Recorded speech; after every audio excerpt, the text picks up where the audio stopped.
3 days of Emmett Till going to the store, he would be murdered, brutally murdered at that.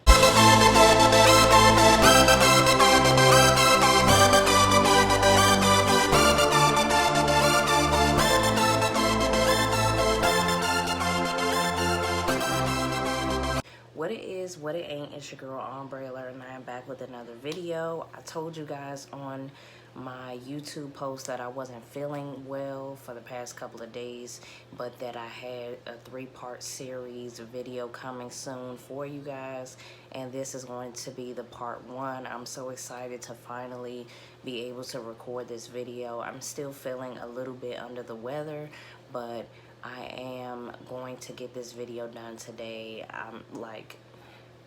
It's getting done today. I want to get it done today. I want to start editing it this week so that you guys will have the part 1. So this part 1 is going to be, or this series is going to be about Emmett Till. The story of Emmett Till is very sensitive and tragic for a lot of black people, and scary as hell, not to mention that. I remember learning about Emmett Till when I was in elementary school, and when I saw the pictures of his corpse, it scared me. I remember having nightmares about the story of his life and his tragic death and murder. It scared me so bad because I was a kid at the time, and I was just now finding out about this young innocent black boy that got murdered because of racism. And you know, it just really opened my eyes to see how cruel the world could be to black people, to black kids. Of course, there's some things about the story that I don't really remember or need to be refreshing on or don't know. So with all that being said, I'm gonna get into the whole story in a 3-part series, okay? There might be more parts if I find out more information, or I might have to go back. It is what it is, but I am ready to get this video done. I'm ready to talk about this with you guys, and I'm ready to, you know, expose the truth, you know, like I do on this channel. It's Ombre Alert. I'm so happy to be back with you guys. I'm gonna keep pushing. You know, a lot of things in my life have changed in the past couple of months. So I'm keeping pushing. I'm keeping the hope alive, keeping the faith alive. And I'm so glad that you guys are here with me. Like, you guys really help me keep going. Like, I say that all the time, but I really do mean it, okay? Make sure that you like, comment down below, and you subscribe to this channel for more videos just like this. It's going down. Let's get into the video right now. So Emmett Till is from the south side of Chicago. He was actually visiting some family members in Mississippi, and that's something that I didn't know. I was like, okay, if he's from Chicago, then why was he down there in Mississippi? He was actually visiting his great uncle, whose name was Mose Wright. His parents are working class, you know, had jobs, you know, worked really hard. And you know, Chicago is the birthplace of jazz. It is it's a very smooth place, especially down in the 1950s. Emmett Till was visiting his family when he visited a store with his cousins, and they were playing a game, and one of them dared him to ask the lady behind the counter a date. It's because he was from Chicago, and you know, Chicago, especially in the 1950s, was a predominantly black place, especially on the south side. So he was just used to being around, you know, his own people. His mother also said that he was a prankster, so he liked to make jokes, he liked to do pranks, and that probably would have led to him, you know, just not taking a lot of things serious, and even relocating to Mississippi for I don't even know how long, maybe a few months. I think he was a little bit naive to understand that, you know, you could do things in Chicago, but you can't do those things in Mississippi. Like, the South is like where racism was born. Back to the story. He was dared by his cousins to go, you know, talk to this white lady that was working behind the counter in the store. And the store was owned by her and her husband and her brother-in-law. he went in there to fulfill the dare. Carol Bryant is the lady's name. That was the wife of Roy Bryant, who owned the store. I'm pretty sure she escalated the situation to 1,000 because he's just a kid.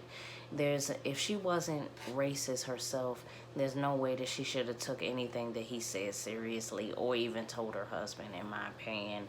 But he said something to her, and she told her husband. And 3 days of, Emmett Till going to the store, he would be murdered, brutally murdered at that. So 3 days prior to his death, that's when that incident happened. 3 days later, in the middle of the night, around 1 or 2 in the morning, Roy Bryant and his brother-in-law, J.W. Milliam, actually came to Mr. Mose Wright, which is Emmett Till's great uncle's house in the middle of the night, and they demanded to see Emmett.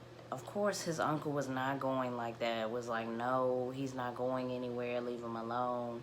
All of those things, but his great uncle is an old man, you know what I mean? It's only but so much he could have done, which is sad. It's only but so much he could have done, unfortunately, and the two men, they forced themselves into the home and they took Emmett Till from his bed. So on top of them doing that, forced him to carry a cotton gin fan to the Tallahatchie River.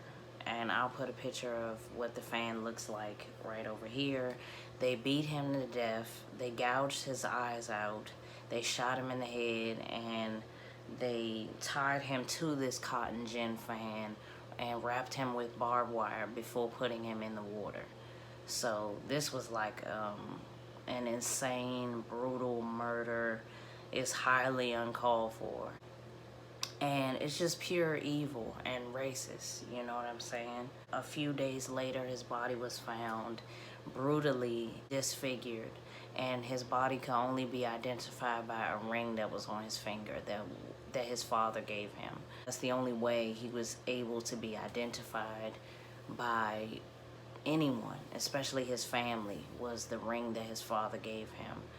So his mother, of course, because she was still in Chicago, demanded that his body was flown back to Chicago against, police advice. They advised her to quickly bury him because his body was already decomposing, but she wanted her baby. She wanted him back in Chicago, and she actually did an open casket funeral so everyone could see what happened to him. It was the most brutal.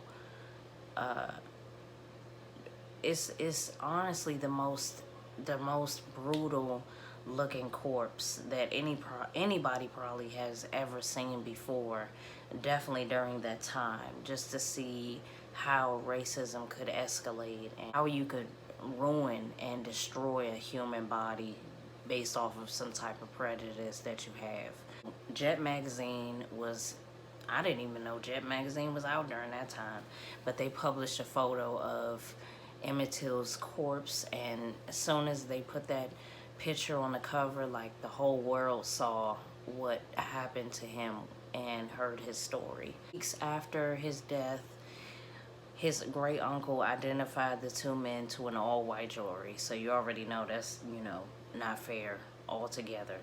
The chances of the two men actually taking accountability for their actions in this murder and being held responsible was slim to none because of the all-white jury. He got murdered August the 28th, so September the 23rd, they were both found not guilty. Carolyn Bryant, she changed her story several times. At first she said he grabbed her and said something to her. Then she said he just said something to her. Then, she don't know what she wants. She's just making things up at this point.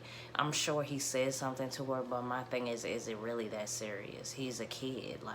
He's a kid. He's from Chicago. Chicago kids, men, they smooth, they play like that. It wasn't that big of a deal for her to go back and tell her husband. She knew what he was going to do.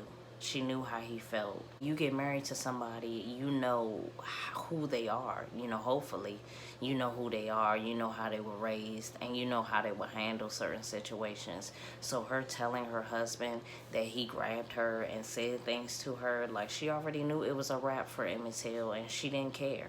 The 2017 book, The Blood of Emmett Till by Tim Tyson, Carolyn Bryant changed her story. She said, nothing that boy did could ever justify what happened to him. If that's the case, then why didn't you handle it yourself? Why did you tell your husband? Why did you escalate it if it wasn't that serious? If you didn't want anything to happen to him? In the part 2, we're going to get deeper and deeper into this story. I just wanted to get the facts out there for you guys, just so that we can open the door to this horrible story, and we're going to see what happens in part 2. Thank you guys for watching, and I'll see you guys in the next video. Don't forget to comment down below your thoughts on this video. Let me know what you think. Let me know what you're excited to hear more of, and I got you in the part 2. It's Ombre Alert. I'll see you guys in the next video. Bye.